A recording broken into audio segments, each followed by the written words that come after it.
un aigle, étoile et vent. Et voici dans les hauteurs, cherchant du côté où se trouve le vent, pour qu'il m'amène où il veut. Je suis un aigle, étoile et vent.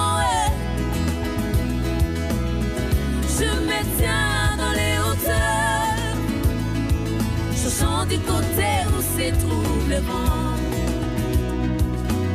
pour qu'il m'amène où il veut. Bienvenue à Angle de vue. Aujourd'hui, nous abordons le thème des dons spirituels.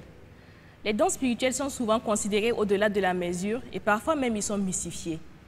Parfois, ils sont objets de divergence dans la compréhension et parfois de dérive même dans l'exercice.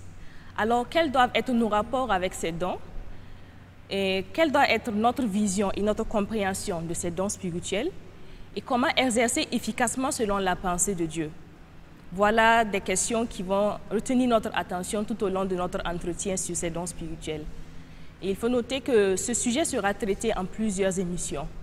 Pour nous accompagner durant tous ces moments, nous avons avec nous le pasteur Bruno Benao. Bienvenue, pasteur. Bonjour, Madame Bouda. Nous. Voilà, merci beaucoup. Un réel plaisir de participer à l'animation de cette émission avec toi. Et nous espérons que nous allons passer de très bons moments avec les téléspectateurs. Merci beaucoup. Et encore aujourd'hui, nous avons comme invité le pasteur Richard Sawadgo, qui nous a déjà accompagnés lors de la première émission. Bienvenue, pasteur. Merci beaucoup, Dr. Bouda. Merci encore une fois d'être avec nous sur le plateau et de nous prêter à nos questions. C'est un plaisir. Merci. Les dons spirituels. Nous allons demander à notre invité du jour de nous orienter un peu pour que nous puissions comprendre. Les dons spirituels, pasteur, qu'est-ce que c'est en réalité? Est-ce que vous pouvez nous donner une petite définition de ces dons-là? Merci beaucoup pour l'opportunité qui m'est donnée encore une fois de plus d'échanger avec vous, avec les téléspectateurs sur une question très très importante, les dons spirituels. Comme son nom l'indique, il y a le don et il y a spirituel. Donc ça veut dire que c'est quelque chose qui a été donné par l'Esprit.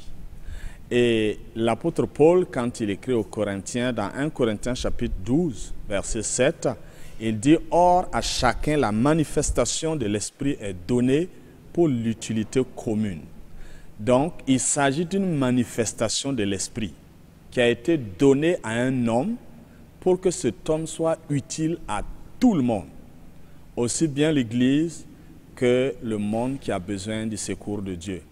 Donc, ce don-là va être comme une plateforme sur laquelle le Saint-Esprit va pouvoir se mouvoir dans la vie d'un chrétien pour que ce chrétien soit utile entre les mains de Dieu pour sa communauté et pour le monde. De façon résumée, c'est ce que je peux dire. Merci beaucoup. Ce qu'on remarque aussi parfois, c'est que les dons sont souvent considérés, comme je l'ai dit tantôt, au-delà de la mesure. Et parfois, on a tendance à considérer celui qui exerce le don, parfois même au-delà du donateur qui est Dieu, le Saint-Esprit. Et est-ce que vous pouvez nous recadrer un peu? Quelle est la pensée et l'objectif de Dieu en faisant ces dons? Quelle est vraiment la hiérarchie des choses au niveau du royaume des cieux qui doit se recadrer un peu au niveau de l'Église aussi? Oui, c'est une question très importante parce que le constat amer que nous faisons dans nos assemblées, c'est que lorsqu'une personne commence à exercer un don qui est bénéfique à la communauté elle-même élève cette personne parfois au-dessus même des premiers responsables de la communauté. Et donc cette appréciation parfois amène certaines personnes à se surestimer. C'est comme si le don les transportait à un niveau qui n'est pas leur niveau. Et donc en ce moment-là, ils peuvent empiéter sur le fonctionnement d'autres personnes. Donc ça peut troubler la hiérarchie effectivement que Dieu a installée dans l'Église. Donc il est important quand même que nous puissions situer, resituer les choses, remettre chaque chose à sa place selon la vision de Dieu, selon la pensée de Dieu, selon l'organigramme que Dieu a donné à son royaume sur terre qui fonctionne à travers l'Église. Donc déjà, il faut, comme vous l'avez dit, il faut déjà regarder quelle est la hiérarchie que Dieu a mises en place.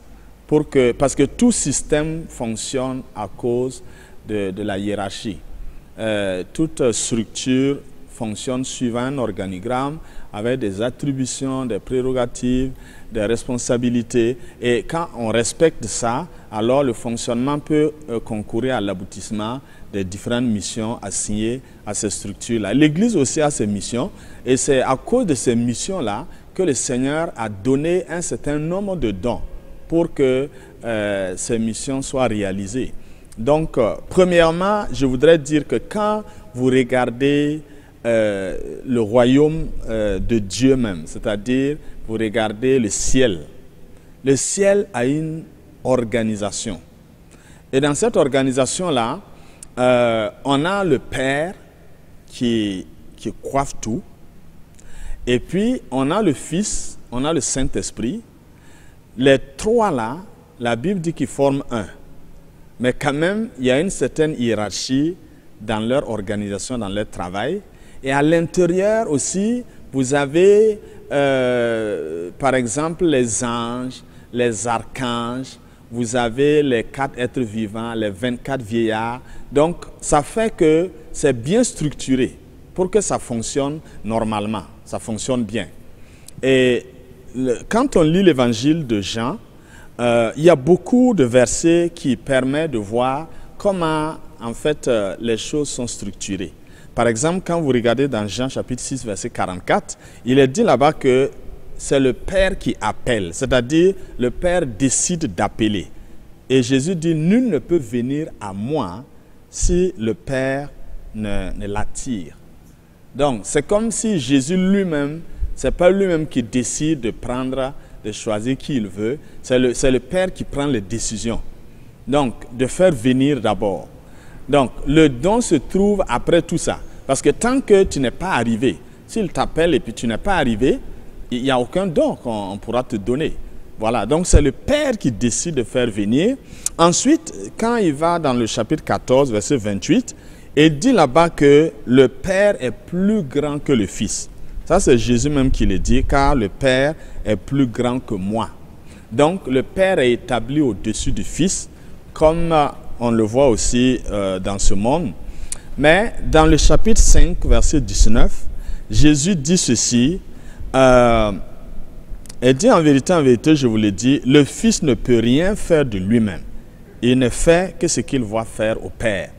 Donc, en termes de capacité, le Fils dépend totalement du Père. Il faut que le Père décide quelque chose avant que le Fils fasse. Et tout ce que le Fils fait, c'est ce qu'il a vu faire au niveau du Père. Donc, quand on regarde déjà cette hiérarchie et ce fonctionnement-là, on voit que Jésus a des capacités, parce qu'il est Dieu. Mais il ne décide pas à toute tête comme ça de faire des choses. Il suit ce que le Père veut qu'on fasse. Donc ça nous donne déjà une idée lorsque nous sommes dans une église où quelqu'un a des dons spirituels. Ce n'est pas parce qu'on a des dons spirituels qu'on peut se lever et faire tout ce qu'on veut parce qu'on a la capacité de le faire. On est dans une organisation et on doit suivre le fonctionnement de cette organisation-là en mettant à disposition les dons que Dieu nous a donnés pour que les missions soient accomplies.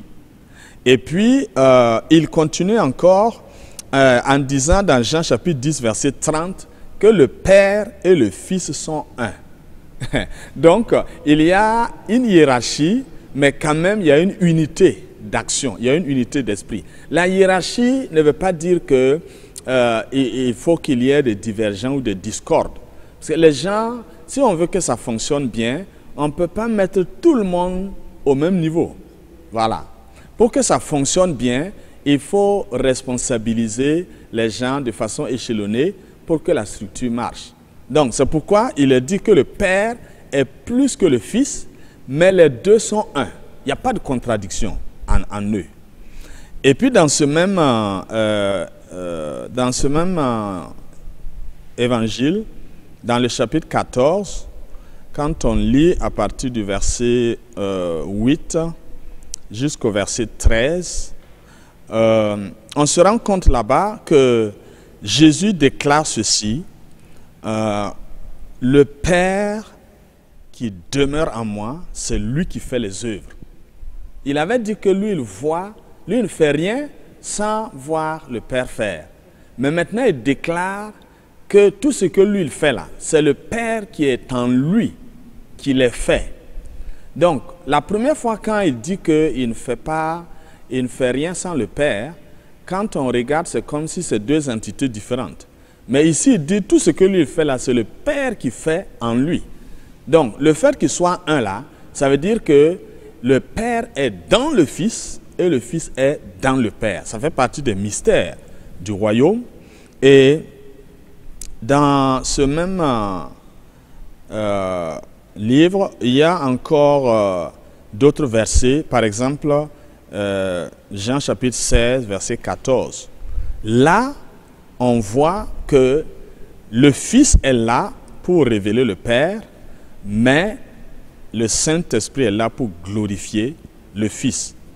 Il dit, quand le Consolateur sera venu, l'Esprit de vérité, il vous conduira dans toute la vérité, et il ne parlera pas de lui-même, mais il dira tout ce qu'il aura entendu, et il vous annoncera les choses à venir. Il me glorifiera, parce qu'il prendra de ce qui est à moi, et vous l'annoncera. Donc on voit le Saint-Esprit qui vient, et qui est là pour glorifier le Fils. Le Fils révèle le Père, et le Saint-Esprit glorifie le Fils. Et les trois sont un et travaillent de façon harmonieuse. C'est pour cela qu'on parle parfois de Trinité, même si ce terme n'existe pas dans la Bible. C'est plus tard, les gens ont sorti un mot comme ça pour imaginer ce que nous appelons aujourd'hui le 3 en 1 dans la technologie, le 3 en 1. Donc, c'est une hiérarchie harmonieuse qui fonctionne pour que tout le ciel soit en paix et que cette paix aussi soit amenée sur la terre. Mais ça, c'est ce qui se passe dans le ciel. Si vous regardez ce qui se passe maintenant dans l'Église en tant que maison de Dieu, Dieu a établi aussi une certaine hiérarchie. Dans Éphésiens 4:11, il est dit qu'il y a des ministères qui ont été donnés. Et ces ministères-là, 5 ministères, vous avez les apôtres, les prophètes, les docteurs, les pasteurs, les évangélistes. La Bible dit qu'en fait, c'est le gouvernement de l'Église. Jésus a installé son gouvernement, et donc 5 ministres, et c'est eux qui vont gérer le fonctionnement de l'Église. Est-ce que ça veut dire que dans une Église, on doit forcément avoir ces 5 ministères? L'idéal, c'est d'avoir les 5 ministères dans une Église. Mais comme l'Église n'est pas le bâtiment, l'Église, c'est le corps de Christ. Dans une nation, c'est bien que la nation, l'Église-nation, puisse avoir un apôtre, un prophète, et puis un docteur ou des docteurs, des pasteurs et surtout des évangélistes. Mais il faut au moins qu'il y ait un apôtre qui va coiffer tout ça, parce qu'il est un peu celui qui a l'esprit de conception et pour orienter les gens à faire dans un temps précis ce que Dieu veut. Voilà. Donc, c'est quelqu'un aussi qui sait comment organiser et comment amener, coordonner les différentes entités à travailler de façon harmonieuse pour qu'il n'y ait pas de division, de discorde. Voilà. Donc, c'est bien si dans une église, on a tous ces ministères-là, église en tant que communauté, quoi. Mais le plus important, c'est que dans la nation, nous puissions avoir ces différents ministères-là. Et donc, vous voyez, ces ministères, ce sont des dons. Et pour que ces ministères atteignent leurs objectifs, ils vont avoir besoin de serviteurs. Ce sont des ouvriers. La Bible appelle des ouvriers. Et les ouvriers, là, ils ont des dons spirituels. Et les ouvriers sont là pour aider les ministres à atteindre leurs objectifs. Donc, telle que soit la puissance d'un ouvrier, il doit être sous l'autorité d'un ministre pour que ça fonctionne. C'est comme l'organisation dans un pays-État. Vous avez un président, vous avez un premier ministre, vous avez un ministre d'État ou 2 ministres d'État, et vous avez d'autres ministres avec des ministres délégués, parfois des secrétaires d'État et autres. Mais tout le monde dans le pays ne peut pas être ministre. en nomme peut-être une vingtaine, trentaine. Après, vous avez des SG, des secrétaires généraux, vous avez des DG, des directeurs, jusqu'au dernier agent. Et l'État a besoin de cette hiérarchie pour pouvoir fonctionner. Ainsi, en étude de l'Église, Jésus a établi son ecclésia, son royaume, son gouvernement, et puis il a placé chacun selon une hiérarchie donnée, et il a donné des dons en fonction de la position que chacun occupe. Donc, c'est très important quand on veut exercer les dons spirituels, de regarder cette hiérarchie-là et de chercher à savoir à quel niveau je me situe, parce qu'il faut que d'abord on soit sûr qu'on est dans notre domaine de définition pour que l'exercice de notre don puisse avoir une utilité pour l'ensemble de la structure, quoi. Est-ce que ça veut dire que si, comme vous avez parlé de gouvernement, de ministre, est-ce que ça veut dire qu'il faut forcément passer par cette hiérarchie quand on veut s'adresser à Dieu, ou comment ça se passe? Puisque la Bible dit que Jésus a ouvert le voile et nous pouvons directement avoir accès à Dieu au travers de Jésus. Quel est le rôle vraiment? Parce que parfois quand on a besoin de prière, on se rend vers ces ministres-là. Quelle est la normalité des choses? Comment ça devrait se passer normalement? Alors, ça c'est une très bonne question. Si on veut parler à Dieu, parce que là c'est différent de l'organisation du monde. Aujourd'hui, si tu es agent dans une structure étatique, tu ne peux pas te lever directement aller voir le président. Et il faut que tu passes par la voie hiérarchique, comme on dit. Même les courriers, ça suit la voie hiérarchique. Dans le royaume, nous avons le privilège que pour parler à notre Père, nous n'avons pas besoin de cette voie hiérarchique. Parce que tout ce que j'ai parlé là, c'est lié au fonctionnement du royaume. Mais par rapport à l'intimité, nous avons le libre accès dans notre chambre ou dans notre bureau ou même sur le goudron. Nous pouvons parler à notre Père de façon directe, quoi. Mais maintenant, pour ce qui concerne le fonctionnement, j'aimerais rappeler le cas de Saul de Tarse, lorsque Jésus l'a rencontré sur la route de Damas. Alors, il a découvert que c'était Jésus qu'il était en train de persécuter. Maintenant, il avait envie de faire quelque chose pour Jésus. Donc, il veut passer à l'action. Bien que Jésus parlait avec lui, ça c'est la question d'intimité, accès libre, Jésus lui dit quand même, pour ce qui concerne ce que tu dois faire pour moi, il faut que tu rentres dans la ville, parce qu'il y a une hiérarchie là-bas. Tu dois rentrer dans la ville pour consulter quelqu'un, la personne va te dire ce que tu dois faire. Donc, nous pouvons avoir un accès libre à Dieu, construire une relation d'intimité avec lui, mais pour le service, il faut rentrer dans un système. C'est un système qui permet de servir Dieu. Et pour rentrer dans ce système-là, très souvent, on commence par le plus bas niveau de l'échelle, et puis c'est la hiérarchie qui nous fait monter. Dieu peut te dire, voici, je t'appelle pour être un apôtre. C'est le plafond, en fait, dans l'organisation de l'Église. Mais tu vas commencer au plus bas niveau de l'échelle, et ce sont des gens qui vont te faire monter, jusqu'à ce qu'ils vont te reconnaître comme apôtre, et puis tu seras établi.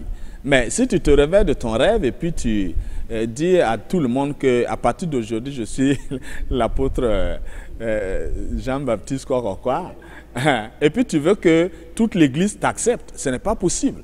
Un enfant qui est né et puis qui a une destinée pour être le premier ministre du pays ou le président du pays, et il ne se lève pas un jour comme ça, après ses 30 ans, se mettre en costume, cravate, sortir à la télé, dire qu'à partir d'aujourd'hui, je suis le président du pays. Sinon, ils vont le liquider. Donc, c'est ça, ce système-là qu'il faut reconnaître et puis respecter pour que, en principe, ça puisse marcher. Le troisième niveau de l'organisation de la hiérarchie de Dieu dont je voudrais parler, c'est la famille. Parce qu'on a parlé du ciel, on a parlé de l'Église, mais il y a la famille. La famille aussi est organisée de sorte à ce que le chef de famille soit l'homme, le mari, et puis sous sa coupe, il y a la femme, qui est la mère, et sous la coupe de la mère, il y a les enfants. Et pour que ça marche bien dans la communauté, dans la société, il faut que chacun respecte cette hiérarchie établie, tels que soient les dons qu'une femme va recevoir, ça ne la soustrait pas de la coupe de son mari. Et tels que soient les dons qu'un enfant va avoir, ça ne le soustrait pas du respect qu'il a à l'égard de ses parents, de l'honneur qu'il doit rendre à ses parents. Et l'apôtre Paul, c'est vraiment l'apôtre qui a le plus découvert cette hiérarchie-là. Et il en parle dans Éphésiens chapitre 5, verset 22, où il dit « Femmes, soyez soumises à vos maris comme au Seigneur ». Et il donne, c'est un commandement, avant de donner des explications. Car, le verset 23 là commence par car, c'est une explication. Mais avant l'explication, là, le verset 22 là, c'est un ordre qui est donné. Soyez soumises à vos maris, comme au Seigneur. Il dit car le mari est le chef de la femme, comme Christ est le chef de l'Église, qui est son corps et dont il est le sauveur. De même que l'Église est soumise à Christ, les femmes aussi doivent l'être à leur mari en toutes choses. Et j'aimerais dire que les dons spirituels, dans la plupart des églises où nous visitons, les femmes manifestent beaucoup plus les dons spirituels que les hommes. Mais elles doivent respecter cette hiérarchie-là. À la maison, elles doivent être des femmes soumises à leur mari et le mari doit pouvoir donner un bon témoignage de la femme. Ça la crédibilise encore, autant que, en tout cas, elle peut. Parce qu'on doit reconnaître aussi qu'il y a des hommes très difficiles, très méchants. Il y en a qui ne connaissent pas le Seigneur. Mais autant que cela dépend de la femme, elle doit essayer au maximum de respecter cette hiérarchie-là. Parce que c'est Dieu qui a établi les choses ainsi. Et Dieu compare cette hiérarchie comme ce qui se passe dans l'Église, Jésus étant la tête, et puis l'Église qui se soumet à Jésus. Et puis, ce qu'il va dire aussi, c'est que les maris aussi doivent aimer leurs femmes. Ça, c'est un ordre qui est donné. Pour que la hiérarchie marche, il faut que celui qui est établi aime ceux sur qui il a été établi. Parce que l'amour, c'est comme de l'huile qui fait fonctionner les différentes entités sans qu'il y ait de couacs. Exactement, c'est le mot qui me manquait. Et je crois que quand l'amour manque, ça trouble tout. Parce que celui qui est établi est appelé parfois à corriger, à reprendre, à censurer. Et tout ça, s'il n'y a pas d'amour dedans, ça va troubler tout le système. Et puis, on sait également que les enfants sont demandés à honorer leurs parents, comme l'apôtre Paul l'a dit, Pierre aussi l'a dit. Et de cette manière, vous voyez, au ciel, il y a une hiérarchie, dans l'Église, il y a une hiérarchie, dans la société, il y a une hiérarchie qui commence par la famille. Après la famille, on rentre maintenant dans le fonctionnement de la société. Maintenant, il faut quand même comprendre comment cette hiérarchie-là fonctionne. Parce que parfois, on peut se demander pourquoi telle personne est mise responsable et non pas telle autre personne. Vous savez, dans le monde, les choses se font parfois par camaraderie, par copinage, par amitié. Et il y a des gens qui sont des responsables à cause de leurs compétences. Ça, c'est réel. Moi-même, je suis un des responsables au niveau de l'État. Mais il y a aussi des responsables qui sont positionnés juste par relation. Et on se rend compte qu'ils n'ont pas la compétence, mais quand même, ils occupent la position parce que c'est politique et autres. Mais dans le royaume de Dieu, il n'y a pas de politique. Et la Bible dit que Dieu ne fait pas exception de personne. Il n'y a pas de favoritisme. Ça veut dire que le don est accessible à tout chrétien. Le don est accessible à tout chrétien. Maintenant, Dieu a ses critères. Et ce sont ces critères-là qui vont faire la différence. Dans la Bible, on voit que lorsque l'apôtre Paul revient un peu sur le choix de Jacob au lieu de son frère Ésaü, tout ça s'est passé dans les entrailles même de leur mère. Et la Bible dit que c'est avant même que l'un ou l'autre ne sache choisir entre le bien et le mal, que Dieu a déjà fait le choix. Mais Dieu connaît la fin d'une chose avant son commencement.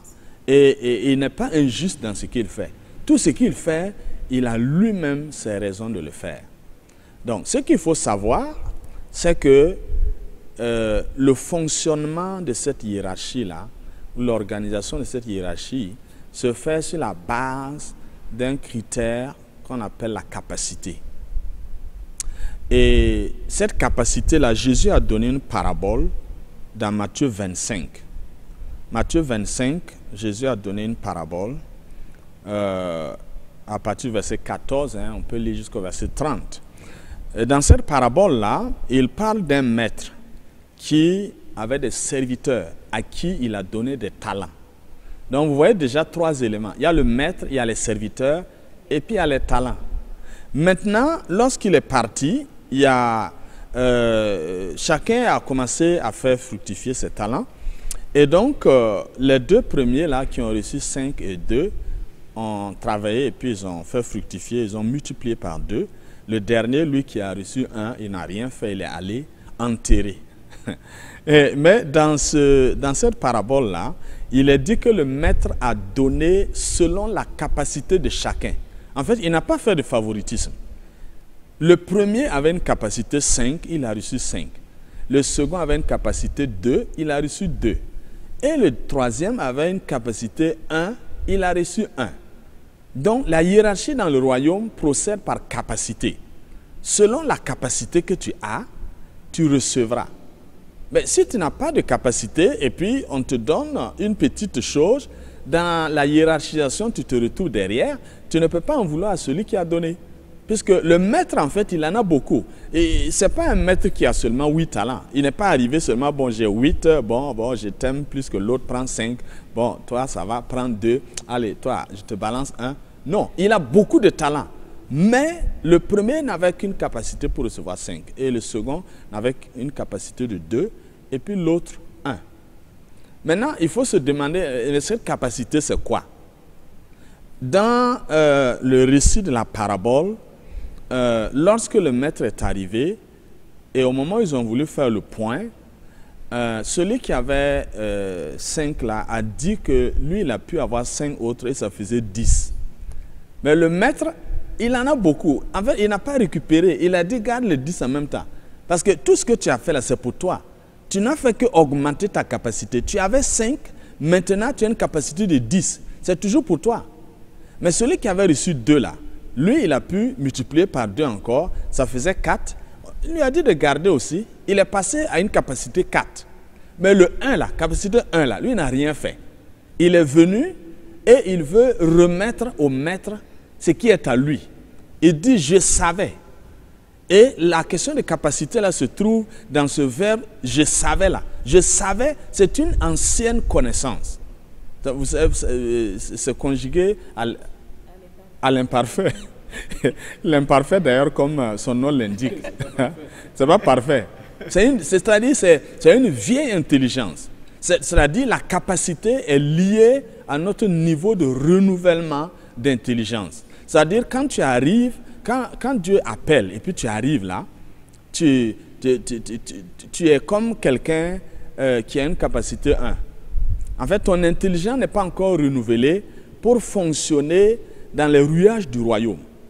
Tu as une vieille intelligence qui procède par les choses du monde. Et ça fait que tu ne peux pas recevoir plus que 1 là. Non, en fait, le 1 là, c'est le fait même que tu as eu la grâce qu'on t'a appelé là. On n'a pas appelé d'autres personnes, c'est toi qu'on a appelé là. C'est ça même qui fait que tu n'as pas 0, tu as 1. Mais maintenant, lorsque ton intelligence se renouvelle, tu entres dans une autre dimension de connaissance de Dieu. Et c'est ça qu'on appelle la capacité. Plus tu connais Dieu, et plus il peut entrer en toi. Plus tu connais Dieu, plus tu fais de l'espace, et il peut entrer en toi. Or, comme on a dit, le don là, c'est une manifestation de l'esprit. La manifestation de l'esprit, autant de place tu lui as donné, autant il peut se manifester. Mais si tu l'as donné... Avec l'ancienneté de la conversion. Ah, ça n'a rien à voir. Malheureusement, beaucoup de gens sont dans la foi depuis 20 ans, 30 ans, mais ils ont l'intelligence du monde pour gérer les affaires du royaume. Donc ce sont des gens qui sont à une capacité 1. Parce qu'en fait, ce qu'ils savaient de Dieu dans le monde n'a pas changé. Ils sont arrivés à l'église et ce qu'ils savaient de Dieu dans le monde, c'est avec ça qu'ils continuent de fonctionner. Et c'est une fausse connaissance de Dieu Et ça fait qu'ils ne peuvent pas bien fonctionner. Et donc, les deux premiers là, ce sont des gens, en fait, ils ont renouvelé leur intelligence, ils ont augmenté leur connaissance de leur maître, et donc leur maître avait beaucoup de place en eux, et ils travaillaient croyant que c'était pour leur maître, ils ne savaient pas que c'était en réalité pour eux. Mais la Bible même nous demande que tout ce que nous faisons, nous devons faire comme pour le Seigneur, voilà, et non pas pour des hommes. Et maintenant, celui-là qui n'a rien fait, il est allé creuser, il a caché son don, et il a voulu remettre. À sa grande surprise, on a dit de prendre son talent là et de donner à celui qui avait 10. Vous savez, dans la logique humaine, on allait donner à celui qui a 4, quand même pour réajuster un peu. Mais dans le royaume, plus tu as, plus tu reçois. On donnera à celui qui a. Il sera dans l'abondance. C'est une question de capacité. Celui qui a 10 là, il a une capacité encore pour recevoir plus que celui qui a 4. Vous voyez? Donc, le maître n'a rien pris. Le maître en a suffisamment. Tout ce que le maître a fait là, en réalité, c'est pour ses serviteurs. Et cette nouvelle intelligence du royaume fait que dans notre rapport avec Dieu, nous travaillons dans le champ de Dieu comme si c'est notre propre champ. Mais en réalité, c'est notre propre champ. Parce que le fruit que nous allons récolter, Dieu ne va rien prendre. Il va nous remettre. C'est ça, cette nouvelle mentalité qui détermine notre capacité. Que malheureusement, beaucoup de gens aujourd'hui manquent de cette capacité et ils vont passer toute leur vie avec un seul talent. Et au moment où on va rendre compte, ils ne sauront pas quoi dire. Et je vais terminer ce fonctionnement de la hiérarchie là, en vous parlant de 3 choses importantes. Parce que depuis là, on ne fait que parler de 3 choses. On parle du Père, du Fils et du Saint-Esprit. On parle du mari, de la femme et de l'enfant. On parle aussi de la hiérarchie dans l'Église où il y a le gouvernement, les ouvriers et puis les talents. Et puis on a parlé du maître, ses serviteurs et les talents. Et maintenant, de façon pratique, il y a l'autorité, il y a le pouvoir et il y a la puissance. En fait, ce sont ces 3 éléments-là qui font fonctionner la hiérarchie. Parce que quand vous faites une structure et puis vous organisez selon un organigramme, vous attribuez des charges ou des prérogatives ou parfois des bénéfices de façon échelonnée pour que quand même celui qui est établi au-dessus d'un groupe de personnes puisse avoir le pouvoir sur ces personnes-là pour que ça marche. Voilà.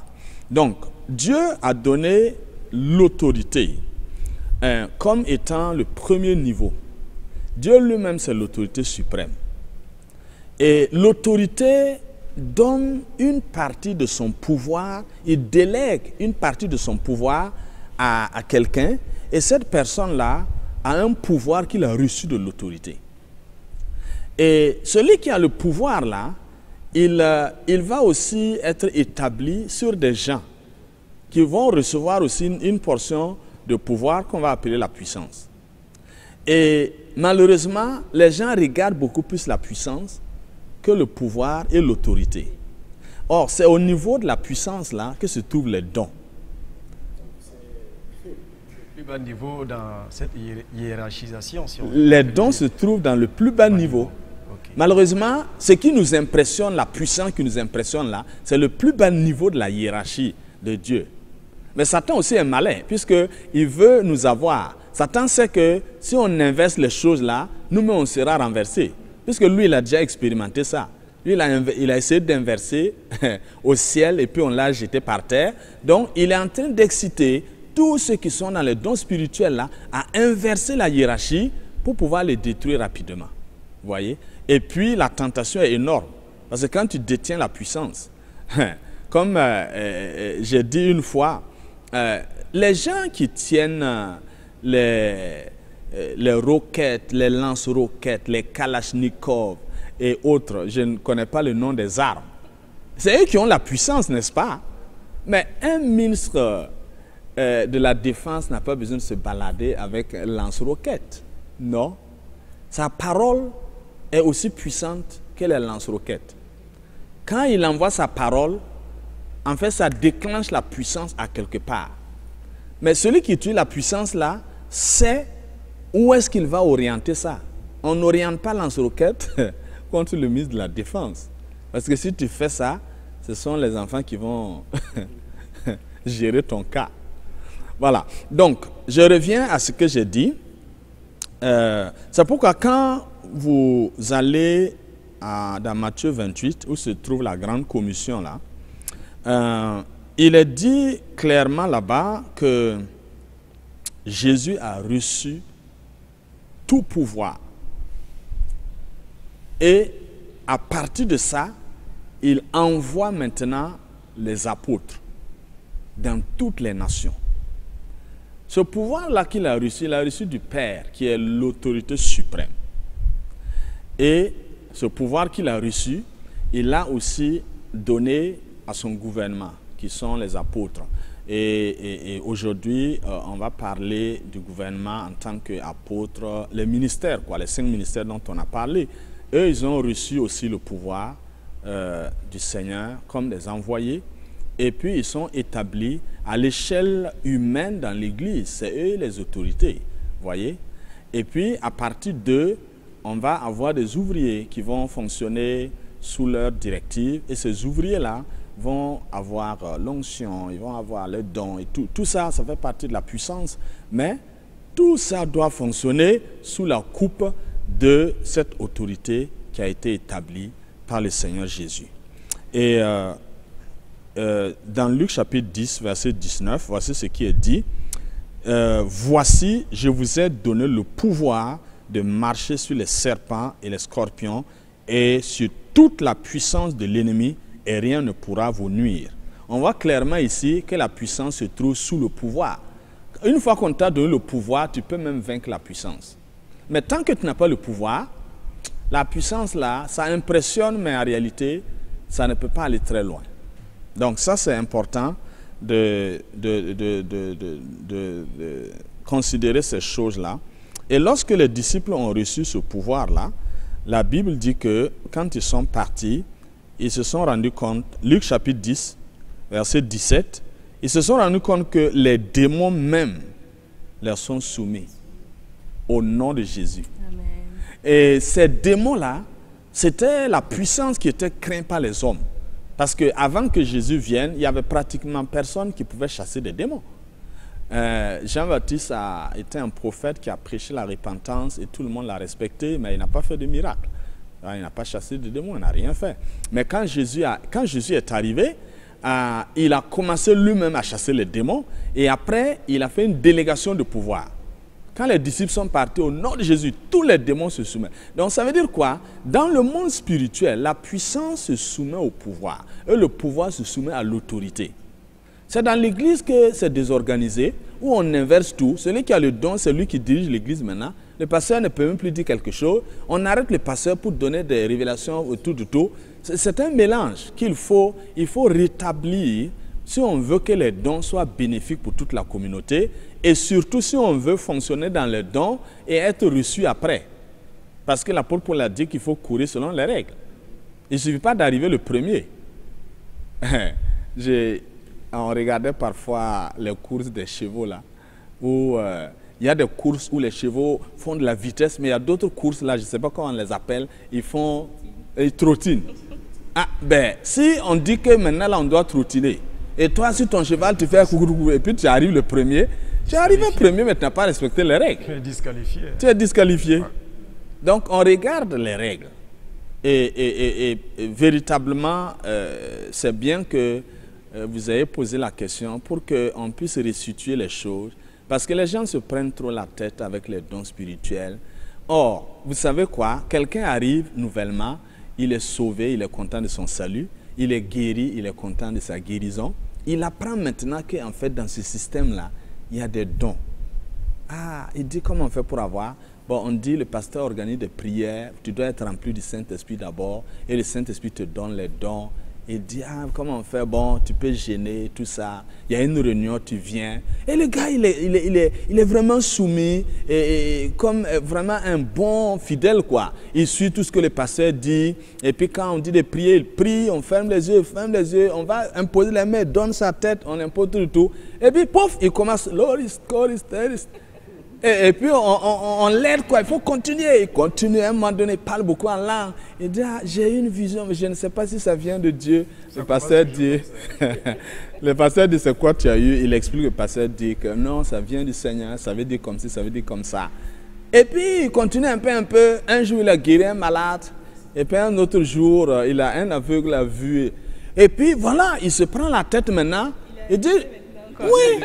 Et dit, avant que lui vienne là, il n'y avait pas tout ça. Le pasteur même, il n'a rien fait jusqu'ici. Maintenant, c'est moi qui dois organiser les choses. Le pasteur dit non, il faut suivre l'ordre. Il dit, bon, si c'est comme ça, moi je vais faire pour moi aussi. Parce que tu es ici, tu es le premier responsable, que tu veux me donner des ordres. Il va aller faire pour lui, alors qu'il n'a reçu aucun pouvoir. En fait, il n'a que la puissance. Et cette puissance qu'il va amener là, ça ne pourra rien faire. Parce qu'en fait, le royaume ne va pas le considérer. Le royaume considère celui qui a le pouvoir là, dans le fonctionnement. Tant qu'il ne va pas revenir, attendre jusqu'à ce qu'il soit reconnu. Reconnaître là, c'est quand il sera établi. Parce que vous savez que si vous gagnez du travail, par exemple, dans l'organisation de l'État, il y a un certain nombre de postes là, tu peux pas prendre service sans que il y ait un bruit autour. Mais il y a d'autres qui font partie du système de pouvoir là. Tu ne peux pas aller prendre service comme ça. On appelle ça une passation ou bien une installation. Et puis c'est une autre autorité au-dessus de toi qui vient devant tout cela et puis qui déclare que tu es maintenant installé. À partir de ce moment-là, si quelqu'un s'amuse à ne pas respecter tes ordres, alors tu sanctionnes la personne. Semblable à la consécration dans l'église. Exactement. C'est toute une cérémonie. Hein? C'est toute une cérémonie. Malheureusement, les dons spirituels, on n'a pas besoin d'installer quelqu'un pour dire que bon, à partir d'aujourd'hui, on doit l'installer parce que maintenant il parle en langue. Non, la semaine passée, il a interprété une langue, donc on doit l'installer maintenant comme interpréteur de langue. Non! Les dons spirituels, c'est une puissance qui est là pour aider le pouvoir à réaliser ses missions. Et ces missions sont définies par l'autorité suprême. Donc, celui qui a le don spirituel, il ne doit pas se prendre trop la tête, il doit s'asseoir tranquillement. C'est une puissance, mais qui ne bouge pas au hasard. Ça bouge selon des instructions données. Et puis, si tu suis ça, comme Jésus dit, si tu es fidèle dans les petites choses, on va pouvoir te confier les grandes choses maintenant. Et beaucoup de jeunes, en fait, beaucoup d'entre nous, avons manqué réellement ce but-là. Ce premier objectif-là, nous l'avons raté. Et aujourd'hui, il y en a qui sont en brousse et qui ne veulent plus revenir. Or, tant que tu ne vas pas revenir, tu ne pourras pas... C'est comme on appelle le roi Nebuchadnezzar, non? Qui est parti en brousse à cause de son orgueil là. Et il a fait 7 ans, mais il est revenu dans la société avant qu'on le rétablisse. Tant que tu quitteras la couverture qu'il y a au-dessus de toi, tu t'exposes à beaucoup d'autres conséquences. Absolument. Tu es exposé à beaucoup et il faut forcément revenir. Parfois les gens sont en brousse et puis ils veulent que la couverture vienne là-bas régler les choses. Non, la couverture ne se déplace pas. Le pouvoir ne se déplace. C'est toi qui dois revenir pour que les choses puissent entrer dans l'ordre. Merci beaucoup, pasteur. Une question. C'est vrai, vous avez parlé du pouvoir. Le pouvoir ici, en résumé, ça représente, c'est comme si ça représente la stratégie. Et les dons, c'est la puissance, comme vous l'avez dit, c'est l'exécution. Et souvent, on peut entendre parler souvent des gens qui ont des dons, voilà, qui dans les prières peuvent se lever et dire « j'ai reçu une vision voilà, pour mon ministère », ainsi de suite. Et qu'en est-il de ce genre de situation? Même si le Seigneur vous appelle à être un apôtre et que vous êtes au stade des dons, et quelle est l'attitude et le comportement à adopter? C'est une très bonne question. Quand quelqu'un a des dons spirituels, dans un ministère, le ministère c'est le pouvoir et lui il est dans le niveau de la puissance. Il peut aider la direction par des choses qu'il reçoit. Mais il ne doit pas manipuler la direction. Parce qu'il faut faire la nuance entre ce que tu as reçu et ce qui doit être fait. Il peut y avoir un écart parce que tu peux recevoir quelque chose qui n'est pas vrai. Donc le premier responsable met ça à la poubelle. Tu peux recevoir, c'est vrai, mais ce n'est pas encore le moment de l'appliquer. Donc ça sera différé. Maintenant, tu peux recevoir et puis c'est le moment de le faire, mais le responsable était déjà au courant. Donc c'est juste une confirmation.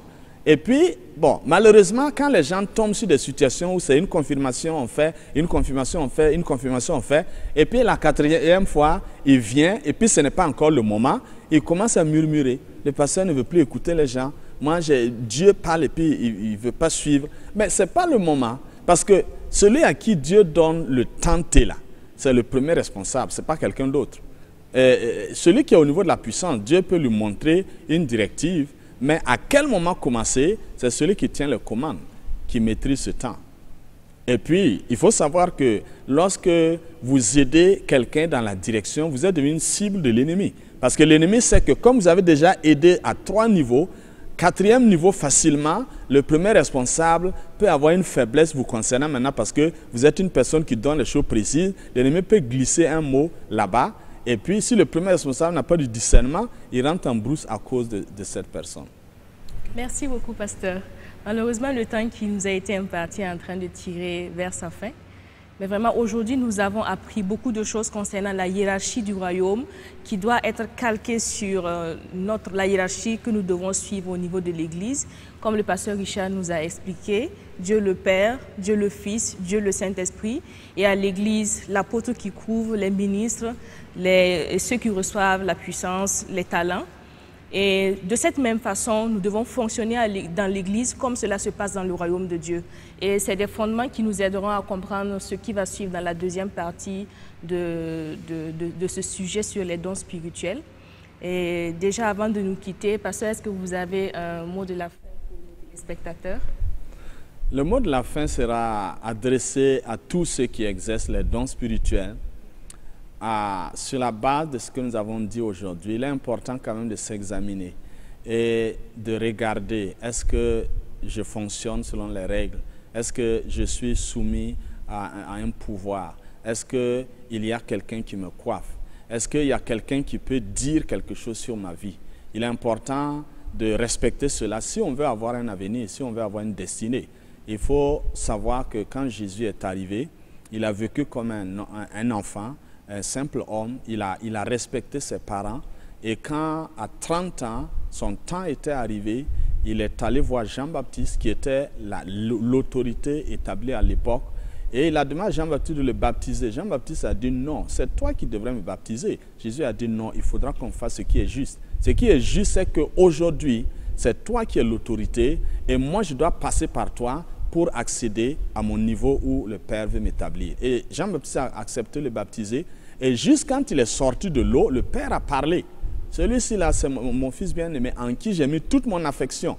Et à partir de là, le Saint-Esprit l'a conduit au désert. Et puis on connaît la fin de l'histoire. Donc Jésus lui-même étant Dieu, s'il est venu prendre notre chair et il a respecté la hiérarchie jusqu'à recevoir le nom qui surpasse tous les noms, alors qui sommes-nous pour faire exception? Telle que soit la puissance de notre don, nous devons suivre la hiérarchie pour avoir un avenir. Donc l'autorité, le pouvoir et les puissances. Donc à l'image de Jésus, nous devons apprendre à nous soumettre aux autorités, au pouvoir, au temps convenable, au moment où nous devons le faire. Merci beaucoup, pasteur, d'avoir accepté de rester avec nous durant ces moments. Merci au pasteur Bruno pour ta présence avec nous. Merci aux chers téléspectateurs de nous avoir suivis tout au long de ces moments. Rendez-vous est pris pour la prochaine fois, pour la deuxième partie de cette émission sur les dons spirituels. Dieu vous bénisse. Je suis un aigle étoilé vent, et voici dans les hauteurs, cherchant du côté où se trouve le vent, pour qu'il m'amène